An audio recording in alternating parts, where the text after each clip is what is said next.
President Moon Jae-in held his weekly meeting of chief aides at the presidential office on this Thursday. Topping the agenda were jobs, the government's budget bill, and Washington's latest proposal to start talks on modifying the Korea-U.S. FTA. Our chief Blue House correspondent Moon Connyoung reports. It's the president's first meeting of chief secretaries and aides since his return from a 5-day tour to Germany.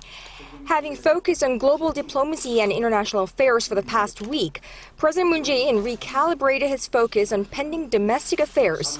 First and foremost, jobs. 일자리를 새 정부의 최우선 과제로 놓고 국민들에게 희망을 드리고자 했는데 주경이 아직도 국회에서 잠자고 있는 현재의 상황이 너무나 안타깝습니다. The South Korean president's remarks come amid a continued disruption in the opposition-led parliament, mainly over opposition parties' objections to Mr. Moon's nominations of defense and labor ministers. 더 이상은 지체할 시간이 없습니다. 정부와 국회, 여와 야가 손을 잡고 일자리가 없어 고통받는 국민들에게 손을 내밀어야 할 때입니다.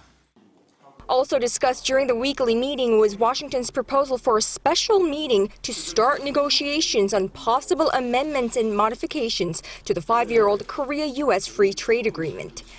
President Moon ordered his aides to prepare for all possible scenarios without any prejudgment. Now that's according to multiple senior Blue House officials who were in attendance Thursday morning. The South Korean leader also specifically made note of the auto sector, which the U.S. is largely expected to focus on, pointing out that exports of Korea-made cars to the U.S. fell during the 5 years that the Corus FTA has been in effect, while Korea's imports of U.S. cars rose over that period. The proposal comes in a little less than 2 weeks since the presidents of South Korea and the U.S. met face-to-face for the first time in Washington, during which President Trump and his team brought up the issue of U.S. perceived trade imbalance.